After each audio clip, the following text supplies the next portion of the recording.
ګرانو کتونکو السلام علیکم. زه محمد سلمان همدرد د حق غږ پښتو چینل خبري لنډیز کې ستاسو کوربه اوس تاسو پام را اړوم د مهمو خبرونو لنډیز ته. په افغانستان کې د کرونا ویروس د لا پراختیا ویره شته ده. د روغتیا نړیوال سازمان ځینو چارواکو په تازه څرګندونه کې ویلي چې لا هم په افغانستان کې د کرونا ویروس خطر په خپل ځای دی او داسې ښکاري چې د کرونا هندۍ بڼه د پراختیا په حال کې ده. د برتانیا د پوځ پخواني لوی درستیز چې په افغانستان کې هم ماموریت ترسره کړی دی ویلي هغه هیوادونه چې افغانستان کې ماموریت ترسره کړي له دې وروسته دي داسې سختو بریدونو ته په تمه وي لکه په 2001 کال کې چې په امریکا کې وشول.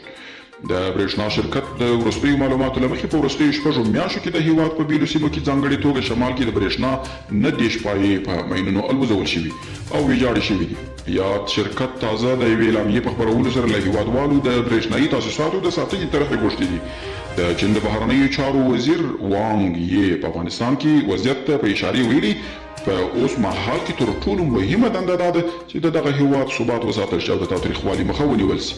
هغه ویلي چې امریکا باید د خپل مسؤلیت په درک کولو سره د ځواکونو تر وتلو وروسته افغانستان یوازې پرې نه ږدي.